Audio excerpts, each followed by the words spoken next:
Hey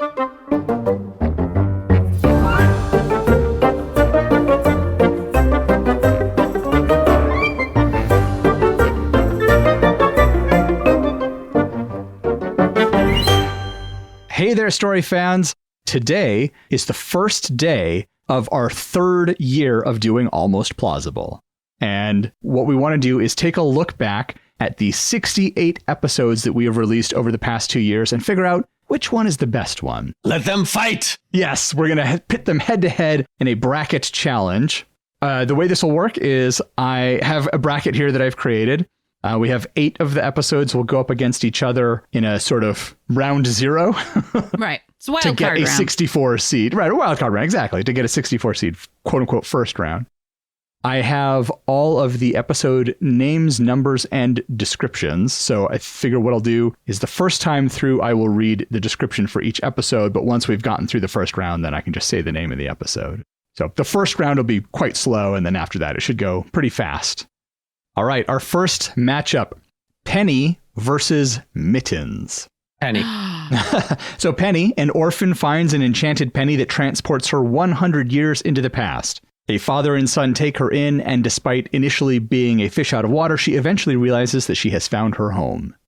And Mittens, a young mother missing the carefree life she had in college, gets a second chance at an easygoing lifestyle when a pair of novelty cat paw mittens magically turn her into a cat. Although it's fun at first, the responsibilities begin to pile up, and she quickly learns that changing back into her human self isn't as easy of a prospect as it seems. I mean, I hate to knock out Mittens so early because Mittens was a great episode, but Penny, I thought, was one of our standout fantastic ones. I do like both of these episodes. I think the thing that Penny has going for it, for me, is it feels a little bit more like a real story. I don't know, the characters are maybe a little more real. Yeah, Penny could be turned into a mini series. Yeah. Right. Whereas yes. Mittens is a 90-minute kids movie. Yeah, Penny. Penny? All right. Penny moves on. Sorry, Mittens. All right, our next matchup, Pillows. When a birthday wish turns a woman's boyfriend Pillow into a real man, he initially seems like the perfect guy for her. But as time goes on and they drift apart, tensions rise and a breakup is imminent. How will a man who used to be a pillow survive in the world on his own? Unless this is going up against like Axe or something, it's Pillows. It's going up against Marshmallow. In a world of marshmallow islands and hot cocoa oceans, a community scrambles to save their homes after years of corruption and ecological mismanagement. One family must find a way to rally the working class together to literally take back their land from the billionaires.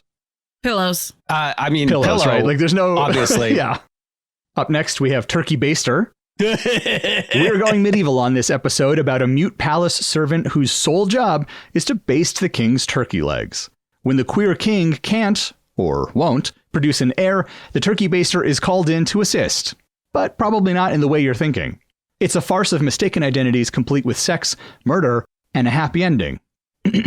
Several, actually. That one is going up against Belt. An aging wrestler is contractually required to perform in one final match where he must intentionally lose and give up his championship belt. The match is set to take place on the other side of the country, but the wrestler is afraid to fly. He plans a cross-country road trip with the man he loves, but at the last minute, an old wrestling buddy shows up to give him a ride.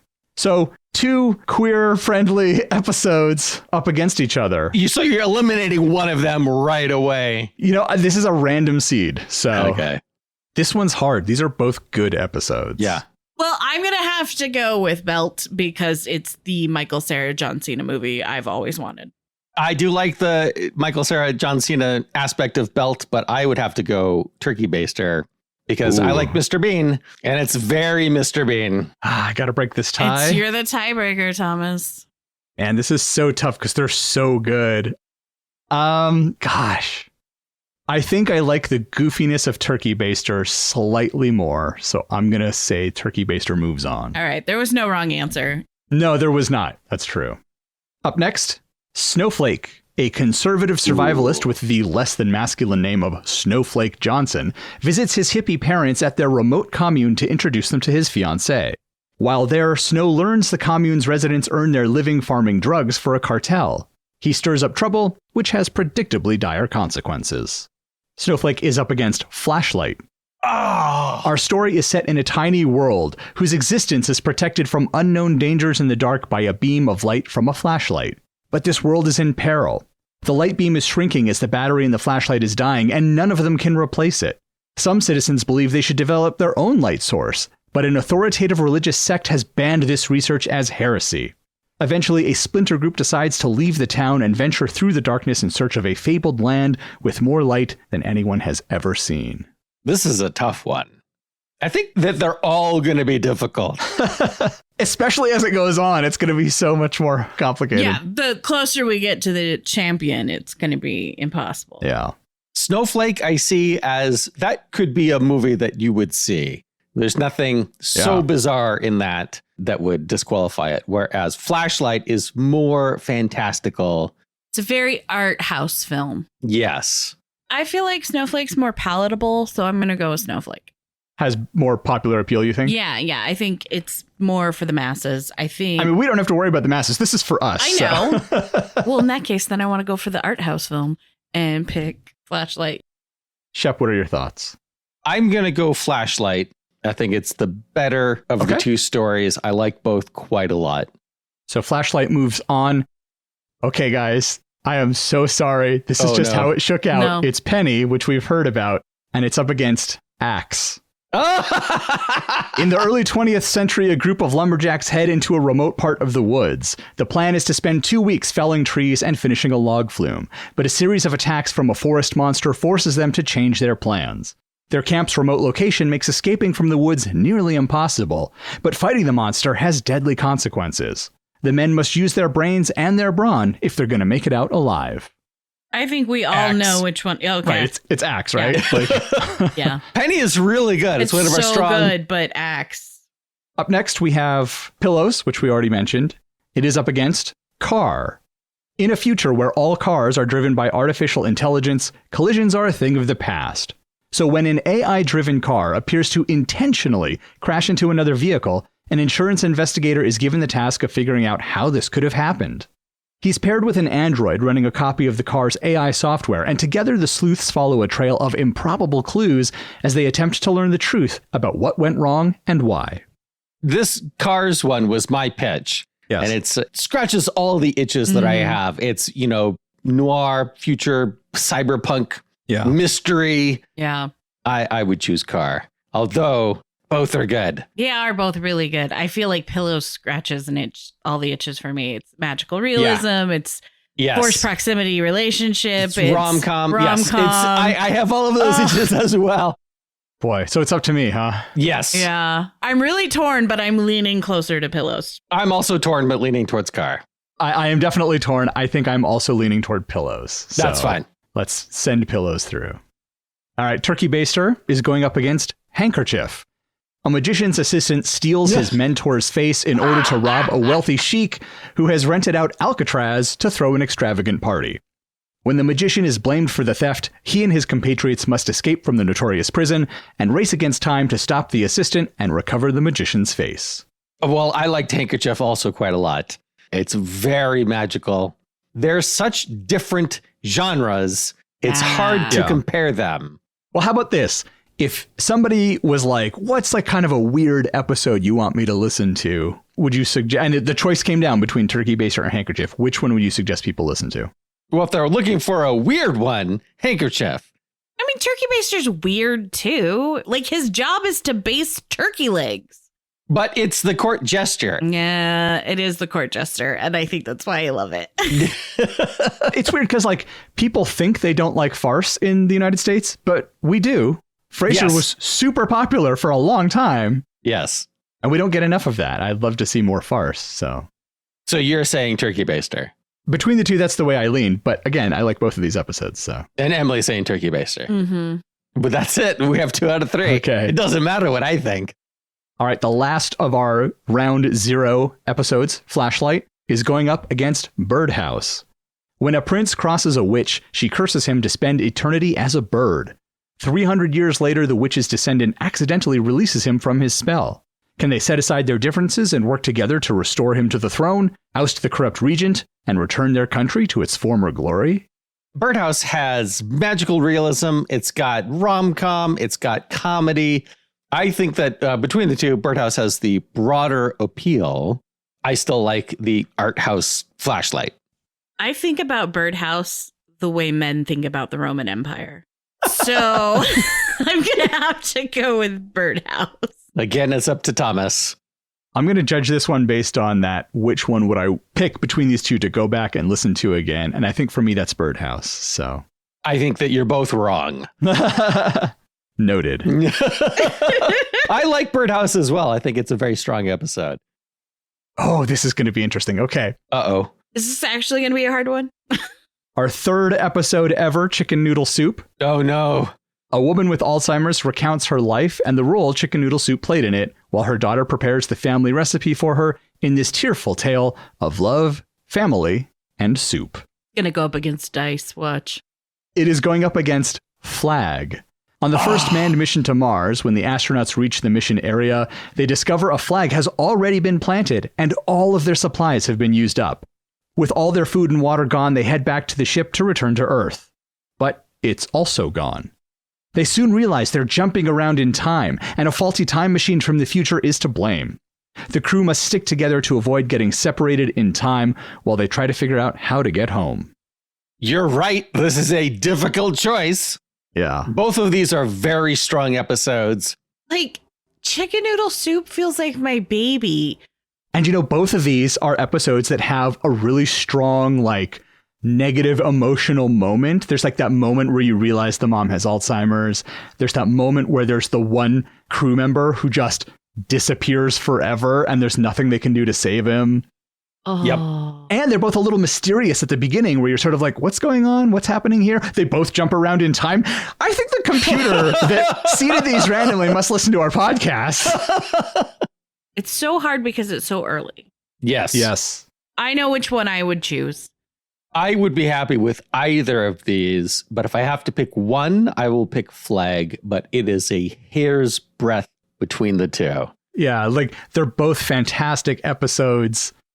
Yeah, Chicken Noodle Soup, like I said, it feels like my baby. I don't want to let it go, but Flag was so good. I think we have a unanimous one here. It's Flag. I think it is, yeah. But just barely. Barely. This one I think will be quick and easy, but maybe I'm wrong. Cheeseburger is our next one. Ooh. Improviser Adil Rafai joins the Almost Plausible crew in this hilarious story about a pair of food truck owners who face off during a cooking battle with a hefty cash prize. Despite their initial headbutting, the chefs soon discover they have more in common than just their cuisine, leading to a romantic entanglement. This episode is going up against Jelly Beans. A group of kids learn to work together to escape from a giant after magical jelly beans lead to a sugary world in the clouds in this sweet take on Jack and the Beanstalk. You thought this would be an easy choice? I think, for me, there's one that is I would like to see this one move on. They're both good episodes, but there's one that I think is, for me, the clear winner. I really enjoyed having Adel on, but yeah, jelly beans. For me, it's Cheeseburger. They're both a ton of fun, but between the two, I had more fun doing Cheeseburger. I love our guest episodes. Yeah, I don't know. Just between the two, I feel like that one was the more fun episode. So it's going to be up to you, Shep. You're the tiebreaker this time. I like Cheeseburger quite a lot. I like rom-coms. I like a lot about it. But the best Cheeseburger movie, as I said, has already been made. It's called The Menu, and everyone should watch it. Oh, yeah. So I am going to go Jelly Beans. All right. And with that, Jelly Beans moves on. Up next, we have Whiteboard. Oh.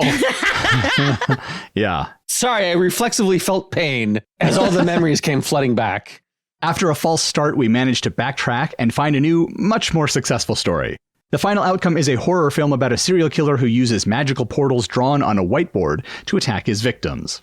The police are stumped by a total lack of clues until one of the attacks goes wrong and a trail starts to come together. It all culminates in a fast-paced chase to catch the killer before he escapes forever.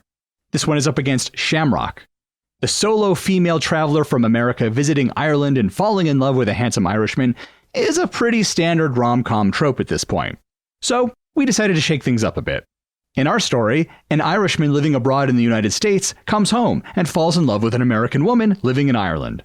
It's a story about family, tacos, and the Shamrock Inn. The winner is Shamrock. I agree. I think between the two, I like the Shamrock Inn story better. I think Shamrock is it's more put together, more well thought out. I like both of these. And since both of you are going for Shamrock, I will go for Whiteboard. Just give the whiteboard some love. Yeah, that's right. Always trying to be difficult. Our next matchup is Post-it Notes. It's a darkly hilarious week when our Post-it Note movie takes a turn even we didn't see coming.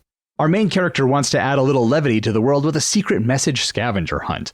But a series of accidental deaths cause authorities to suspect him of being a serial killer.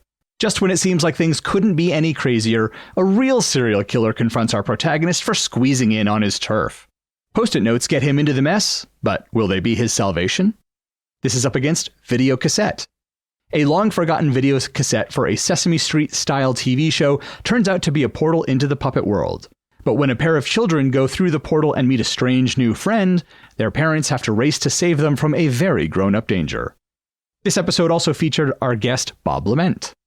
Oh, it's so hard because Bob was fun to have on the show. Yeah. All of our guests have been great. All of our guests are great. I'm going to go with Video Cassette because I did enjoy talking to Bob. And, puppet violence is a thing I enjoy. Then I will go with Post-it Notes. Oh, great. Because they're both great episodes. And I like They're to just being contrary to me. I want to see Thomas suffer. Yeah, I mean, it's tough because these are both great and we have some wonderful similarities. I think between the two, I like the goofiness of Post-it Notes a little bit more. So we'll have that one move on. Oh, no. Uh-oh. Oh, no. Oh, no. This is going to be so tough, you guys. Oh, no. Well, I don't like where this is going. Okay. Barbecue Grill. Uh-oh. No. A pair of vegetarians attend a Memorial Day barbecue in their neighborhood that goes seriously awry. The couple watches as their neighbors slowly start turning into meat-loving pod people. It's a ridiculous horror comedy that will have you craving burgers and kombucha. You guys, this is up against Eggnog. Oh, no! Who doesn't love eggnog? Well, you might not, but we love it.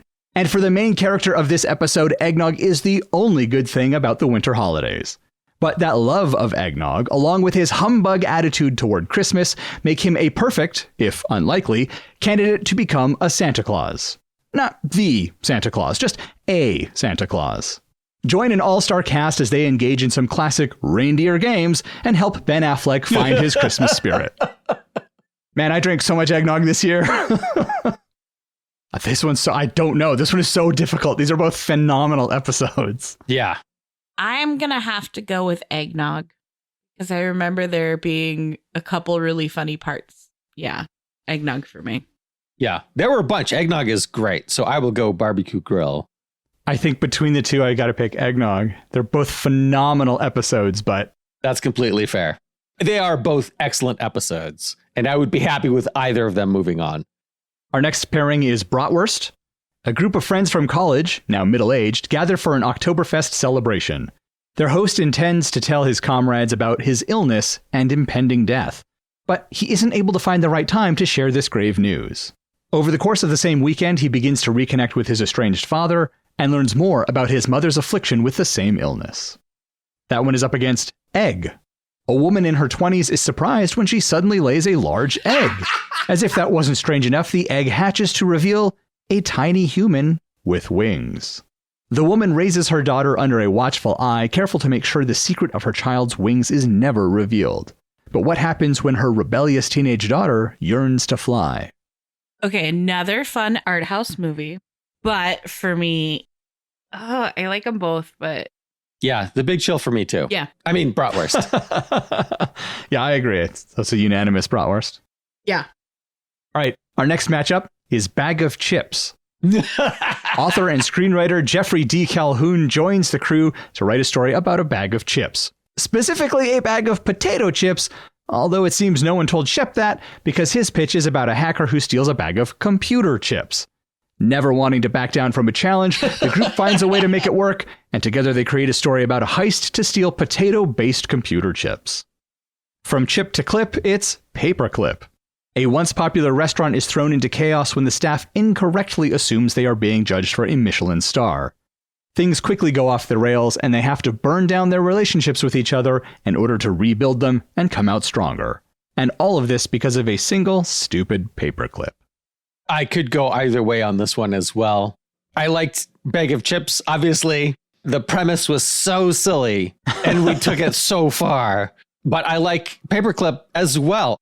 Having watched The Bear recently, gonna have to go with Paperclip. It's one of the earliest episodes where I could just picture it so clearly in my mind. And so it's always really stuck with me. So I think between these two, Paperclip has my vote as well. So Paperclip, moving on. So at the end of our first year of doing the show, we did a year one review episode, which we called Year One Review. And we looked back at our first year. We listened to some clips. We talked about some sort of behind the scenes things. That wasn't actually a full episode release. It was a two-parter, but it was one of our regularly numbered episodes, so it gets counted here as well. This one is matched up against Turkey. Jake is a smarter than average domesticated turkey living on a poultry farm. He has it all: food, security, and a girlfriend. But when he escapes from his pen, gets lost in the woods, and meets a flock of wild turkeys, he is introduced to a way of life and a world he never knew existed. The wild turkeys help Jake get home to the farm, but now that he's had a taste of freedom, will he stay? Turkey, right? Yeah. Yeah. Our next two are string. Things get deep and philosophical on this episode about string. Useful stuff, string. And in the story world we create, nearly everyone is connected to someone else via a string of fate that's invisible to everyone but you and your soulmate. So what happens when a woman whose string was severed against her will meets a guy whose string is still intact? This one goes up against printer. A shady government group uses biological matter to 3D print disposable human bodies. A special agent will temporarily transfer their consciousness into the body to use it for secret missions. While out on a mission, the lab and his original body are destroyed, trapping the agent in a body that wasn't designed to last. He must race to find a solution before his 3D printed body deteriorates and he dies. So I like both of these. I liked Printer quite a lot. It's sci-fi, it's thriller. It's kind of like David Brin's Kiln People, Kiln, if you're familiar with that book. It's got some 3 Days of Condor vibes to it. Yeah, what was the Arnold Schwarzenegger movie where he's a clone? The Sixth Day. There's that as well. Yeah. So there's lots of classic sci-fi going on in Printer. But the string is very... Yeah, there's a lot of philosophical discussion going on there. It's a lot more thinky of a movie. Yes. It's very cerebral. Yeah, cerebral. That's a good way of describing it. But Printer is really cool. Like I said, I like Printer a lot. But so it sounds like Shep is voting string. Emily, I am what do you voting think? string. I'm going to have to go with string as well. String moves on. Up next, we have ceiling fan. The pattern on a child's ceiling fan transports him to a fantasy world where an evil wizard is taking over the kingdom. The child teams up with a band of misfits to help stop the wizard and rebuild the ceiling fan so he can be transported home. This was our fourth episode that we released. It is up against fireworks. Independence Day in the US is right around the corner, so we're celebrating with a 4th of July classic, fireworks. On this episode, we create some teenage characters who live where fireworks are illegal, but that doesn't stop them from trying to get their hands on some. Things go hilariously wrong, and it's up to our quick-witted high schoolers to figure out how to set it all right. Or at least get their hands on the season's most popular fireworks. Fireworks. I like the teen day in the life. Yeah, I liked both of these. Fireworks was our super bad. Yes. And it got really ridiculous towards the end, which I liked. It went super over the top. I'm like, yes, let's turn it up to 11. Yep. Fireworks takes my vote. I completely agree. So fireworks it is. It's another unanimous one. Okay, here's an interesting pairing. Shampoo. Charlie is comfortable with his life just the way it is. But a chance encounter with a vendor of homemade bath products at a farmer's market turns Charlie's old familiar life on its head. It's a return to magical reality in our episode about shampoo, and we follow Charlie as he struggles to get back the life he lost with a few important changes. We're going to see if this one can edge out mac and cheese. Ooh. Harkening back to the style of some of our older episodes. By the way, this is episode 28, and we're harkening back to our older episodes. We take a looser definition of mac and cheese this week. The movie plot we create is a coming-of-age story about a couple of kids trying to work through things that even adults struggle with. The ending is bittersweet for our two main characters, and it's possible we work through some things ourselves. Again, both good episodes. For me, Shampoo takes it. I like the magical realism more than I like the coming of age story in Mac and Cheese, although I liked Mac and Cheese quite a lot. Like you said, I like both of these. I remember what happened in Mac and Cheese more than I remember what happened in Shampoo, the details. So I feel like between those two, Mac and Cheese is a little stickier in my head. But they're both good. I'm happy with either of these moving on, so I don't know. Oh, Emily has to break the tie. You know, at first I was leaning towards Mac and Cheese because, again, it's one of those, like, I really like these kind of sweet movies that make you feel all warm and fuzzy, but also sad. But I liked Shampoo. I like Shampoo a lot. So I'm gonna pick Shampoo. All right, with that, Shampoo moves on. All right, guys, here's another tough matchup. Uh-oh. Can opener. If you like the National Lampoon films, then you'll love our farcical take on a story about a kleptomaniacal can opener repairman who becomes a reluctant detective investigating an apparent murder involving, you guessed it, a can opener. The situation quickly and hilariously escalates, and soon the police, the mob, and even the mayor are pursuing him all over town. With no dead body, no apparent suspect, and no clear leads, the can opener repairman really has his work cut out for him in this raucous romp. This is up against Wreath. A couple of days before Christmas, a greedy family accepts a too-good-to-be-true offer, despite the protestations of their angelic daughter. As a result, they are all sent to hell, where they are given 24 hours to reach a nearly inaccessible basin of holy water that will grant them entrance into heaven. The only problem with making it to heaven is that you're still dead. Is there any way for them to make it back to Earth in time for Christmas? I liked both of these, but I will pick The Cheap Detective over Matilda. I remember so many details about Can Opener and so much about that movie.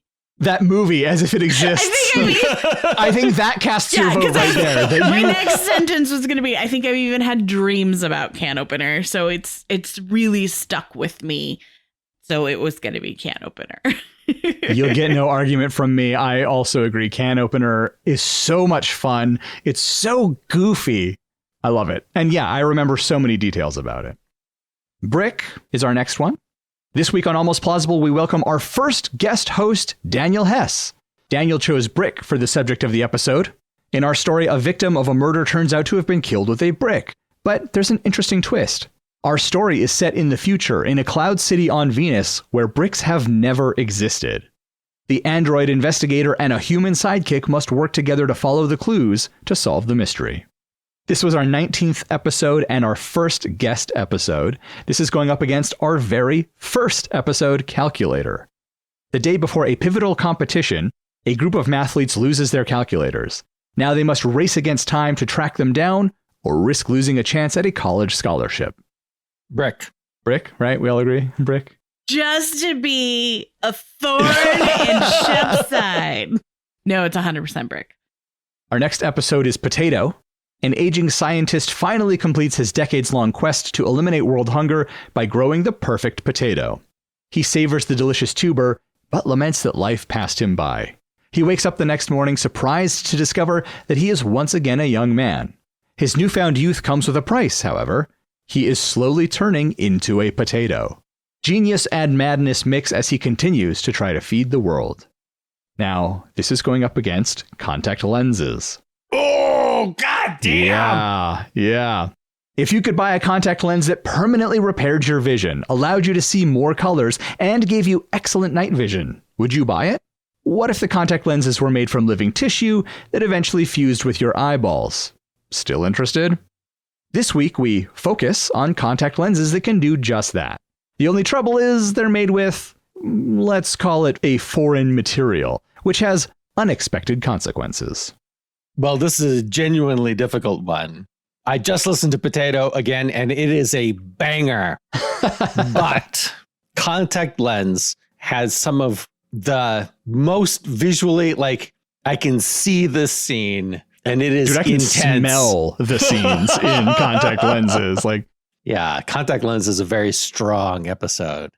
I hate to knock out Potato so soon, but my vote is for Contact Lens. Emily, what do you think?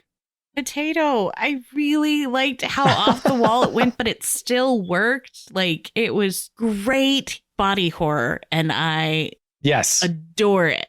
They both are great body horror. This is true. And related to eyes? Yeah. Oh my gosh. Oh my God. Alex, the computer must listen to the podcast. It must. It's the only explanation. I'm going to stick with my initial gut reaction of potato. All right. So it's up to me. You're right. Totally difficult. These are both fantastic episodes, but for me, it's got to be Contact Lens for exactly what Shep said. It's just so visceral. It's fair. I mean, there are scenes in Contact Lens where I shrivel up because I can barely endure just hearing you guys describe the scene. I'm fragile, but it's very intense. And that's a strong point for it. All right, our next matchup. Newspaper. A man learns a magical ability that allows him to enter photographs in newspapers. He tries to use this ability to clear his brother's name after a hit and run, only to discover that his brother really is guilty. Also, we are once again taught the lesson that writing is hard. Now, I have a note here that says, we didn't really finish this story. We kind of, I think, ran out of time and steam and just sort of wrapped it up. This is our 10th episode. We were still sort of trying to get our format down. Oh, that's back when we were doing 2 episodes back to back. That's right. So we had a time limit back then, whereas now we kind of just record till we're done. This one is up against Birthday Candle. If birthday candles really did grant wishes, what would you wish for? In this episode, a magical birthday candle gives our main character near immortality, making it so that he only ages when the candle is burned. But as is often the case with magic, things don't work out as expected. So 2 magic episodes against each other. Yeah. I remember there being a lot of problems with the newspaper. I think there were fewer of those with Birthday Candle.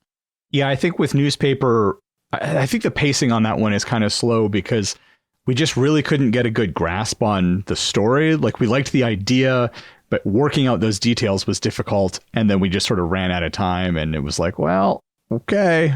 Yeah, I think you're right. I think that newspaper had a good premise and we didn't have a good story to use the premise on, whereas Birthday Candle is stronger. So, Birthday Candle. All right, Birthday Candle moves on. Our next pair of episodes are Zipper. It's going to be Zipper. It's not wrong. According to Urban Dictionary, the irrational fear of zippers is called jumophobia. It seems like a pretty rare phobia, but maybe after listening to this week's episode, there'll be at least a few more cases. We promise it's not too scary. Maybe more unnerving? Either way, it's definitely entertaining. Zipper is going up against Shipping Pallet. A group of kids on summer break hit the jackpot when they discover a huge pile of shipping pallets, which they use to build forts in the woods. A water balloon war breaks out, and soon bases are being captured and absorbed until just 2 large forts remain. What follows for the children is a tense weekend full of escalating weapons, imaginations, and the greatest water balloon battle of their lives.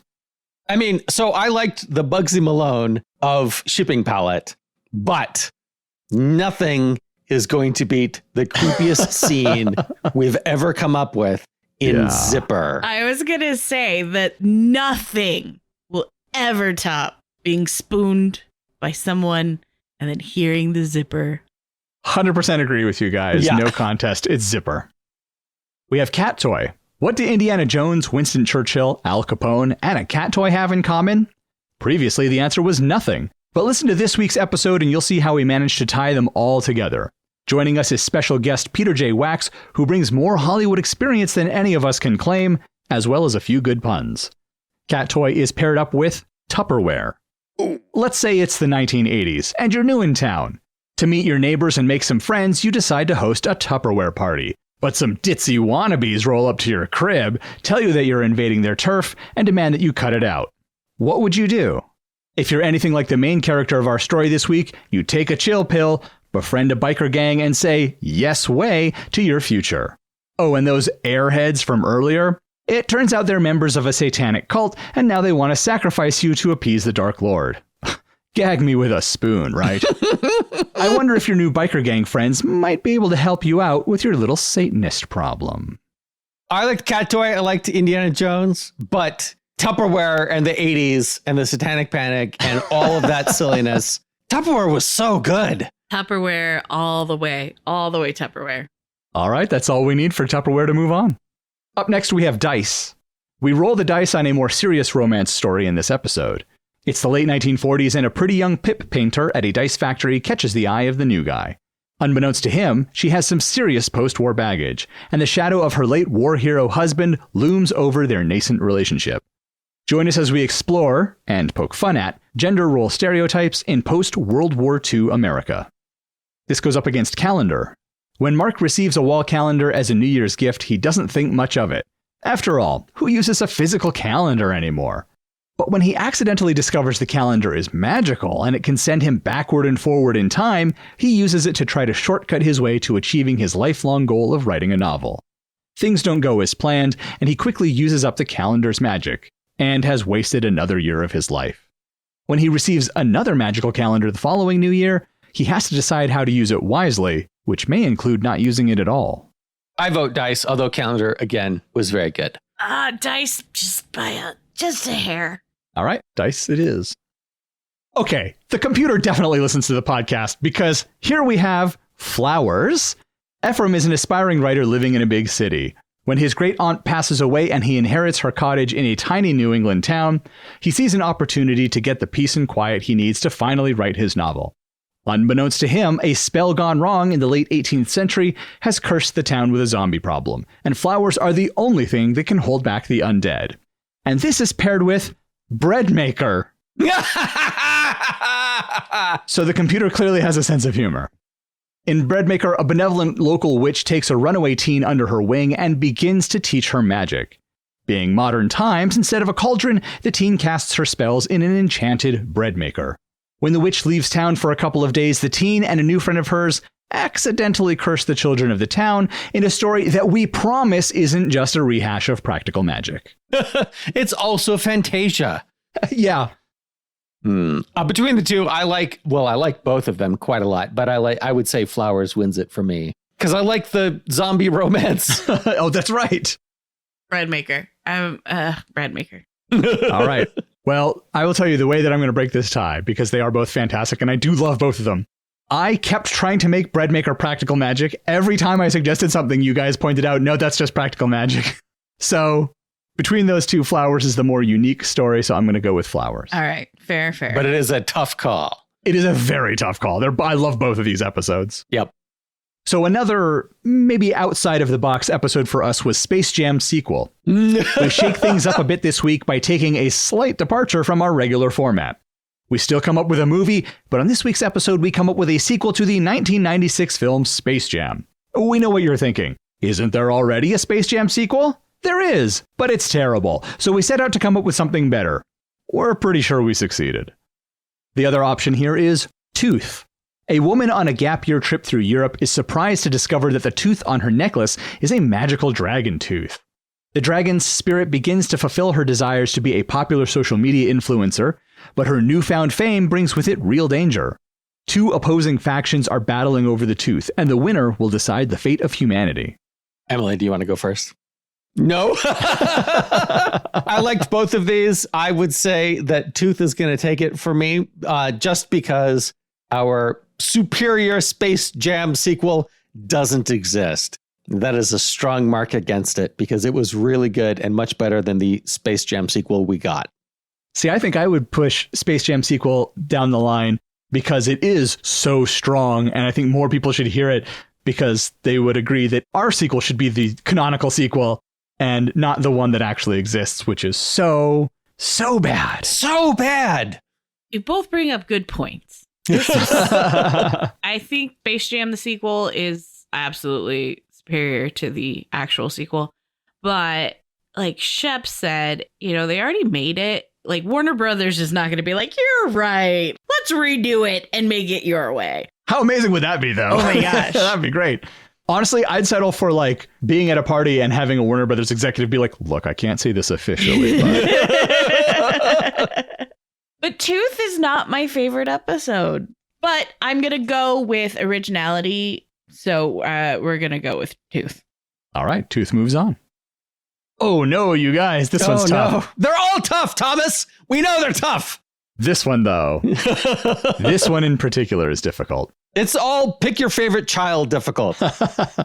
Episode 16 is Garden Hose. Oh, no. In the style of a Stephen Chow kung fu comedy, our story this week focuses on a lazy martial arts student who must avenge his master's death.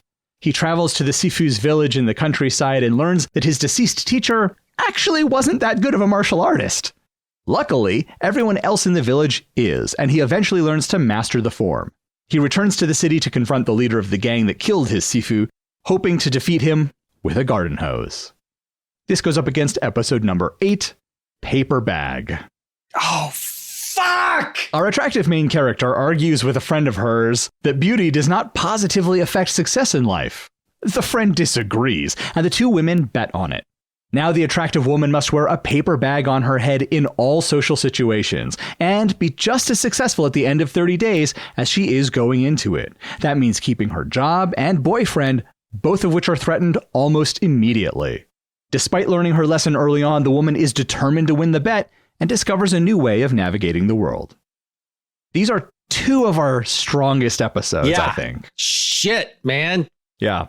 This is probably the hardest matchup we've had, I think. I loved Garden Hose. I like Stephen Chow movies a lot. And the whole time we were doing this, that's what I was picturing in my head. And I was very entertained. But Paper Bag is so strong, I don't think even Garden Hose can beat it. Wow. It had moving parts in it. Like, I'm emotionally touched by this very silly, absurd premise. Yeah, for me, it's Paper Bag.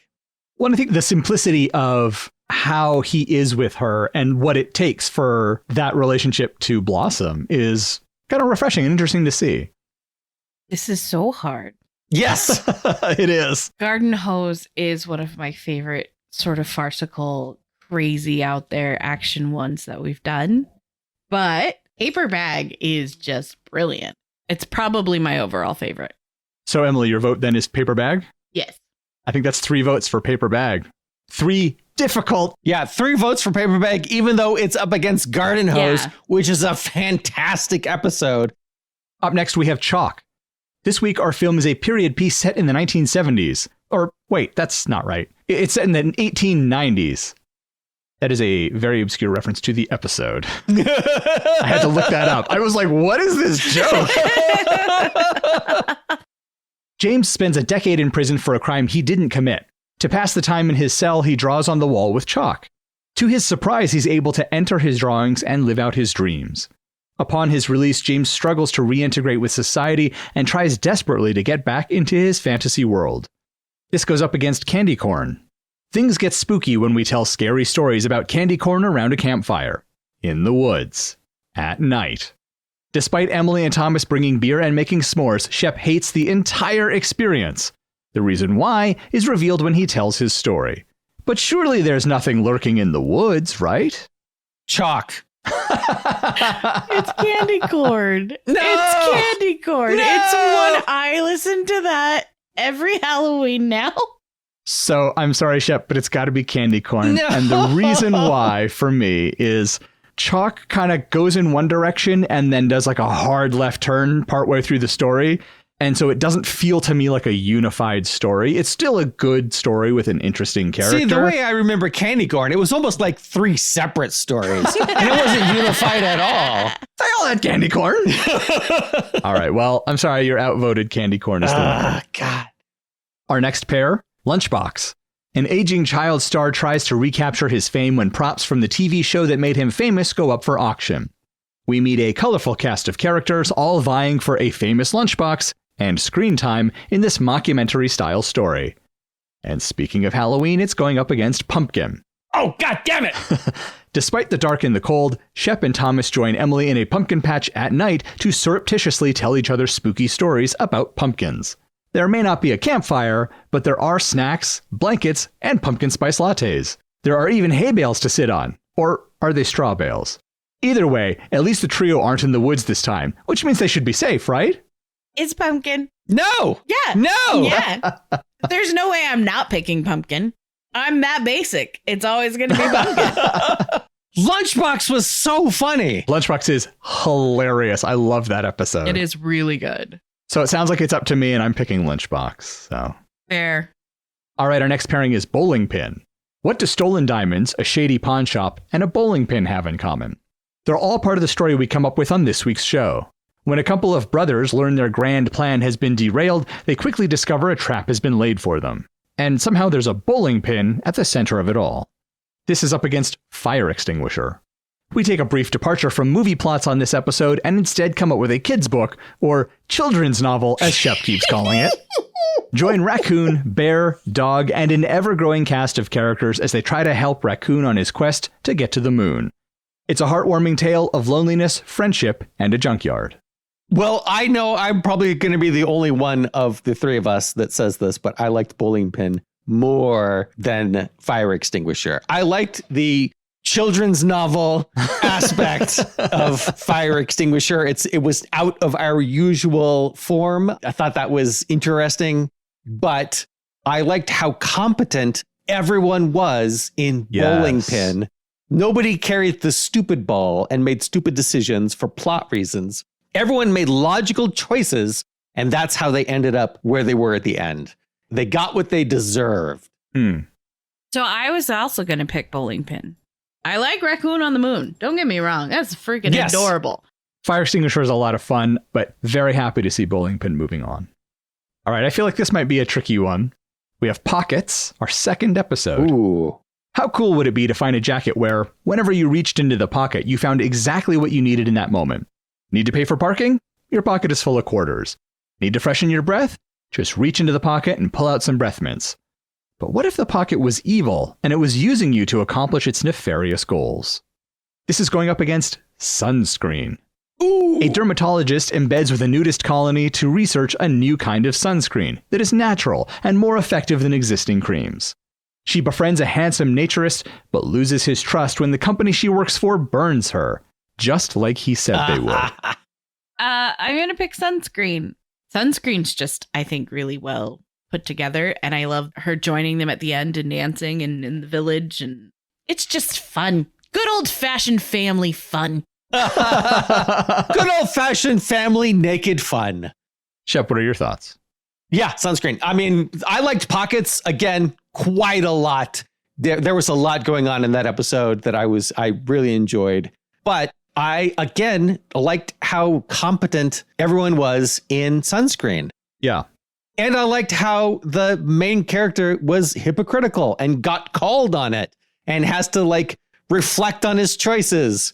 Both good episodes, but I agree. Sunscreen takes the win. So our next matchup is Watch. In a dystopian future, overpopulation is a constant threat. In an attempt to avert disaster, the government periodically culls the population through challenges delivered to citizens via special watches. After one such limiting event, a couple decides it would be safe to have a baby, only to learn of a sudden new limiting event. They join a group of rebels, which leads them on an adventure they could never have predicted. We were joined in this episode by our guest, Jason Johnson.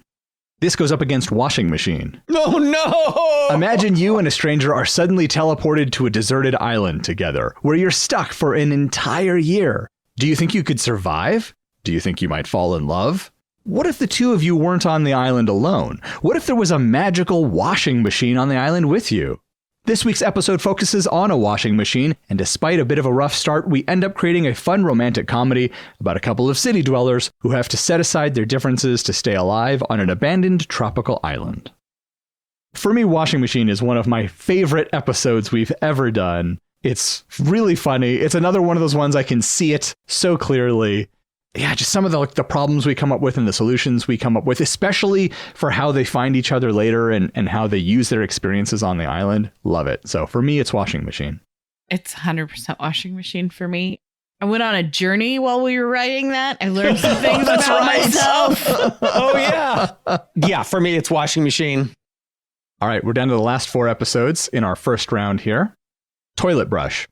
A group of friends in their early 40s, desperate to hang on to their youth, somehow manage to get into a hip young rapper's house party. They drink, they dance, they do drugs. Oh, and one of them steals the rapper's jewel-encrusted toilet brush. They lose track of their thieving friend, and the rest of the night is a mad dash all over town to try to find him and return the stolen toilet brush. This goes up against Lightbulb. A group of post-apocalyptic survivors living in an underground bunker is forced to venture outside for the first time in 20 years when their grow lights start burning out.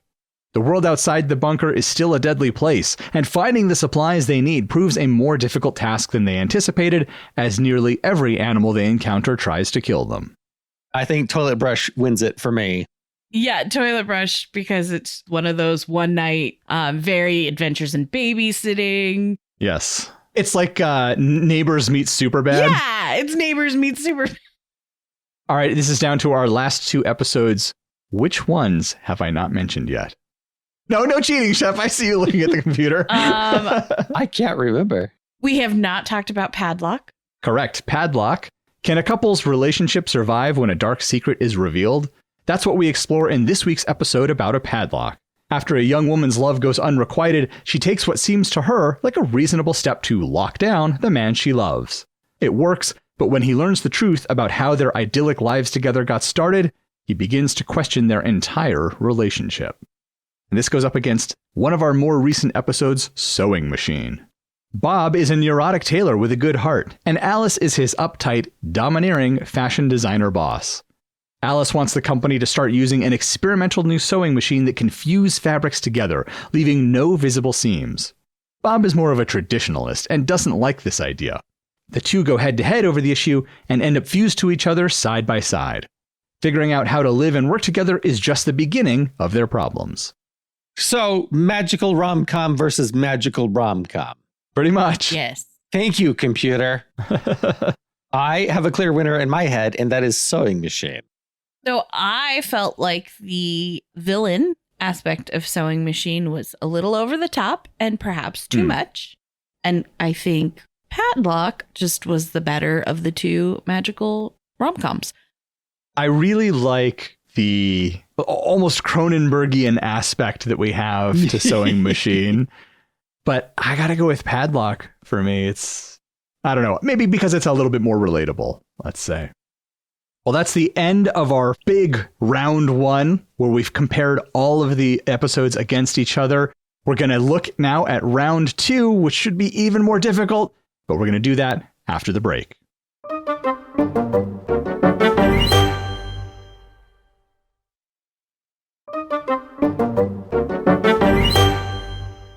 All right, we are back. Guys, it's been difficult up to this point. Has it? It's only going to get harder from here on out. Starting with this first one, it's Axe versus Pillows. Ah! No! Axe. Let's go. Move on. Oh, Wow, that was... Throw away that pillow boyfriend, why don't you? Oh, look, all the episodes from this point on are going to be bangers. There's no bad episodes from here on out. So it's all going to be tough choices. Go with your first instinct, Axe versus Pillow. I thought Axe was better. They're both great. You're not wrong. Axe is better. All right, I agree as well. So Pillows gets the axe is what we're saying. Next, it's Turkey Baster versus Birdhouse. What are the odds? Birdhouse. It's a fairy tale. I'm never going to give it up. Turkey Baster, it's medieval. There's, princesses and royal families and whatever. Between the two, I think I prefer Turkey Baster, so... You're wrong.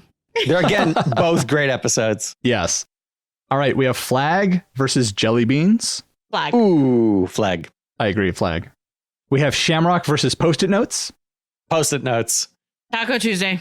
That's all I gotta say, Taco Tuesday. Is that for or against Shamrock when you say Taco Tuesday? Yeah. It's for. The audience doesn't know. We spent 45 minutes arguing about Taco Tuesday that all got cut out of the episode. But there is Taco Tuesday in the episode, and it's quite lovely. And I don't know what your problem with Taco Tuesday was. I still will go with Post-it Notes. I liked Tucker and Dale versus Evil, and that's our version of that. The only reason I'm going to pick Post-it Notes is because I bet we're going to have more rom-coms later. So Fair. it's not like we need to send one further down the line, but they're both excellent. And that was a hard choice for sure. Yeah, they're all hard choices. Oh, God. Eggnog versus Bratwurst. Ooh. Oh, I hate to do this, but it's eggnog. I'll go Bratwurst. It could go either way. It could go either way. It's eggnog for me, though. That's also fine. Eggnog was excellent. Paperclip versus Turkey. That's not even hard. Is it not? Paperclip. Okay, I'll go Paperclip. Yeah, Paperclip. We have String versus Fireworks. String. I know we have a lot of rom-coms coming up, but I liked String a lot. I like the cerebral philosophy arguments in it. I liked the comedy of Fireworks quite a lot and how absurd it got at the very end. But for me, it's String. We will have dodgy pawn shop owners later on. So yeah, let's go String. Oh, that's... All right, String moves on. Shampoo versus can opener. Oh, they're so different. They really are. This is a really tough one. I know we say that every single time. I liked Shampoo so much, but I think Can Opener is our most absurd, farcical comedy. It definitely is that, yes. And that's what I like. And so for me, it's Can Opener. Emily? Yeah, I'm going to have to go with Can Opener. I agree with Can Opener between those two, but yeah, tough choice. Brick versus contact lens. Contact lens. No, brick. I will also go Brick. I agree with Brick, yeah. Yep. Birthday candle versus zipper. Zipper. No discussion needed. Is zipper going to be our number one? Oh, probably. All right. Oh my gosh. Tupperware versus dice. The face that Shep is making. I liked both of these so much. They're so different. They are very different. So Yes. I would go Tupperware. Again, I like the absurdity. I thought Dice was a lot more heartwarming and moving emotionally. Yes. I would and agree. Tupperware was funnier. So I will go comedy over emotions. I'm going to go with Dice because we got rid of chicken soup really early on. And I want that emotional That drama. emotional period piece. Yeah. You know what, Emily? I agree. Let's do dice. Flowers versus tooth. Flowers. Flowers. I agree. So not all of them are super difficult. Paper bag versus candy corn. Paper bag. Emily looks so torn. Paper bag. Oh, wow. Yeah, paper bag. I agree. Oh, Thomas is making a face. Lunchbox versus bowling pin. Bowling pin. Lunchbox. Yeah, I don't know. Oh, this is so hard. I love both of these. Yes, and they're completely different, and there's no overlap. And so, like, which one's better? An absurdist mockumentary or a really strong, thrilling mystery? This is so tough. I think I got to go with Lunchbox. Oh my God. Sunscreen versus washing machine. It's washing machine. Washing machine. Okay, good. Yeah. And finally, toilet brush versus padlock. Padlock. Toilet brush. Ooh, okay. I think padlock was a little bit cleaner of a story, so I'm going to go with that one. Ha ha! Cleaner than toilet brush. Hey. All right. Here we go. Back to the top. Axe versus turkey baster. Axe. Axe. Yeah. Oh, man. Turkey baster's so good. I'm sorry, turkey baster. But Axe was... It's going to be Axe versus Zipper. It's A versus Z. We know what the future is. All right. Flag versus Post-it notes. Oh, ooh. I think Flag, because it's one of our more serious sci-fi adventure Yeah. pieces. I will go with Flag. Yeah, that's the one I like as well. Oh, no. Two of my favorites here, Eggnog and Paperclip. Ooh. Oh, man, this one's so tough. Okay. So I believe in Eggnog, we had discussed a lot of celebrities in it. Yeah. Yes. And one of the ones that we suggested was Andre Braugher. Oh, yeah. I think you're right. Yeah. And that just depresses me unbelievably because he would have been amazing in it. So I'm going to go with Paperclip. So I don't have to relive that sadness every time. I will go the opposite and I'll go Eggnog. Keep that memory alive. You know, Emily, you were just talking about how in Eggnog we cast all these celebrities. I remember after we finished recording Paperclip and we had stopped recording, we did the same thing, except that we didn't record it. I remember we cast it with all these amazing people. Tony Shalhoub was in there and a bunch of other great actors. Tony Shalhoub doesn't make it into the episode? No, we had stopped recording. Yeah. Oh, no. That's why we stopped doing that. We Yeah. kept recording for a little while. Yeah. This is so tough because Paperclip forever has been like one of probably my favorite episode, but God, I love Eggnog. It is such a good episode. I think I gotta go with Eggnog. You guys are right. I mean, it still breaks my heart. Yes, same. String versus can opener. I'm going to go with the cerebral string. Well, because I don't think Shep's been our tiebreaker yet, I'm going to go with can opener. Oh, no. So now Shep has to make a decision. You know how much I love absurdist farces, but I also love cerebral philosophy. So And these are both great. They're both great, but I'll go with string as the All right. tiebreaker. Brick and zipper. Zipper. Hold on. Yeah. Brick's quite good. Zipper, of course, is excellent. Okay, here's the question, though. Is Zipper excellent, or is that one scene in Zipper excellent? I think that one scene in Zipper is phenomenal, and then Zipper as a whole is excellent. Yeah. Okay. Because it's not just that scene, it's the whole philosophy of who are you on the inside? Who do you want to be? So I'm going to go with Brick. I like the android police force. I like the detective from Earth. I like the mystery of it. I like the sci-fi aspects of it. And Emily, you're sticking with Zipper? Yeah, I'm gonna stick with Zipper. Zipper is one of my favorite of our like horror, spooky, creepy ones. All right. This is really difficult. There's no wrong answers, Thomas. I know. Yeah, you're not gonna hurt anybody's feelings. I think I've got to go with Brick. Yay, Daniel. All right, we have dice and flowers. Ooh. I like flowers. I still like the zombie romance in it. It's very silly. I think flowers is one that I would enjoy more. So we're picking flowers? Oh yeah, for me it's flowers. We're picking flowers. How long have you been waiting to say that? I haven't. That's just how my brain works. Paper bag versus lunchbox. Oh, this is no question for me. Paper bag. I think paper bag's the stronger story. I think it's got more humor.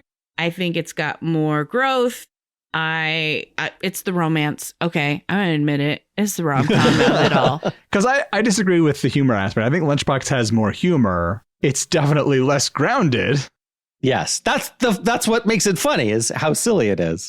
Right. It has a real Christopher Guest quality to it. Yes. I will go with paper bag as well. I love both of these, but yeah, paper bag is the direction I was leaning anyway. So washing machine and padlock. Washing machine. Yeah, 100%. Yeah. All right. We're down to our next round. Axe and flag. That one's kind of hard. Yeah, they're only gonna get harder. How many are in this round? There are 8 going up against each other here. We're gonna pick 4 winners. Yes, 4 winners. Axe versus flag. I see both of them. I can see so clearly when we were going through it. It's like I'm watching the movie as we're discussing it. Yeah, same. So to me, it comes down to the 2 best scenes that we described in each one.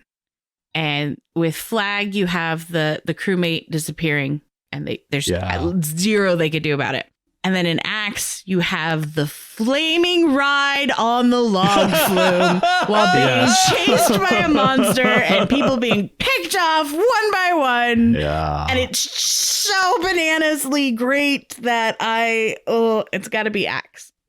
I will also go Axe. Emily has convinced me. I was going to say flag when it first came up because it's between the two. I like the sci-fi aspects a lot. Yeah. But she's right. It paints a picture towards the end. All right. Eggnog versus string. Ooh. I know it's all going to get cut out, but there are like these long pauses when you give us the pairings and we have to really ponder. Yeah. It's hard. It's so hard. Because I could go with either of these. Yeah. I really want to say string, but I just, a good holiday comedy is hard to pass up. You know what? There's so many bad Christmas movies that get made these days. I'd like to see a good one. Yeah. So I will say string since she didn't. Okay. Oh, man. Yep. But really, I could go with either of them because they're both great. I think I'm going to choose eggnog. How dare you? You know that the next round it's eggnog versus Axe, right? Oh, fuck. Well, we'll get there when we get there. All right, we have brick and flowers. I'm sticking with brick. I know I've been voting brick this whole time, but I like brick a lot. I like brick over flowers. I think brick, yeah. Yeah. Paper bag and washing machine. Oh, no. This is picking my two favorite children. Like, these are no. Oh, man, this one's really tough. It really is. I will go paper bag over washing machine, but it is a razor thin difference. Yeah, it hurts. It hurts to even make the choice. I'm going to have to pick washing machine. Yeah. Wow. Wow. And I've been pro paper bag this whole time. Man, this is so difficult. Yeah, they're both excellent episodes. I love both of these. Yes. These are agreed. definitely in my top few. I think between the two, I'm going to pick washing machine. It was hard. It was so hard. Oh, no. Here we go, guys. Axe versus eggnog. Axe. Yeah. Sorry, Santa Claus. And then brick versus washing machine. Oh, no. I'll go brick again. But again, it's very close. It's going to be washing machine for me. The washing machine is fantastic. The enemies to lovers trope is strong with this. Yeah. The enemies to lovers plus close proximity. It's just. I think I agree with that. For the same reasons, Emily, washing machine is going to be the one. That's such a difficult choice, though. Yeah. God. Brick made it really far. It did. All right, guys. Here we go. Axe versus washing machine. Okay, so I love monsters and scary things and terror, and I love romance a lot. There could have been some romance among those loggers. You don't know. We had that discussion, in fact. Oh, did we? Thomas has a whole, like, in a world where line about the Wendigo and a green. Oh, that's right. Oh, yeah. Theirs was a love forbidden. That's right. I forgot about that. That was great. So great. All right, you've convinced me. Axe. But washing machine has, like, oh, there's so much. And I think my love for washing machine more has to do with one of my favorite parts of that episode is where I pitch that she goes and apologizes. And you both are like, she didn't do anything wrong. Oh, yeah. Yes. And I think that's a really funny moment, but it's not in the story. So, but it's love. And there's kissing. But I'm going to have to go with Axe. Yeah, these are both fantastic episodes. Definitely deserving to be where they are. For me, Axe is just more visual, slightly more memorable. It's the strong finale. The finale, Yeah. The final scene, the escape from the creature is so strong that, like, however weak the previous parts were, and they weren't, how weak they could have been, it wouldn't matter because the ending is so strong. Well, at the end of all of that, Axe is the winner. It is our favorite episode in this bracket challenge. Let's be clear. Some of these right from the start were really tough, pitting them against each other. We'll post our Elite 8 episodes on the website, almostplausible.com, where you can also find all of the episodes we mentioned on today's show. And more. There are bonus episodes that weren't part of the brackets. That's true. Thank you to everybody who has listened to the show this far. We're very excited for season 3. Anything else you guys wanted to say? I'm happy that we're sharing something that all three of us love, and I hope to continue doing it for as long as we can. It's fun to record this. It's fun to turn what we've been doing, basically our entire friendship for decades, where we get together and pitch ideas at each other, into a podcast. Well, we look forward to hearing from you. We want to thank you for listening to the show, and we hope that you're looking forward to joining Shep, Emily, and I on the next episode of Almost Plausible.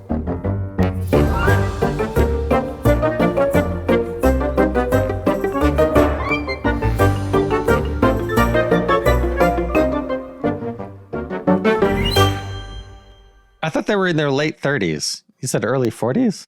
I think they're in their early 40s. I thought one of the recurring lines was one of them was like getting called old, and he's like, I'm 37. Maybe they are. Maybe I miswrote this and need to go back and fix it. Here, how about this? A group of friends in their early 30s Late 30s. A group of friends in their late 30s. They're mid to late 30s. A group of friends in their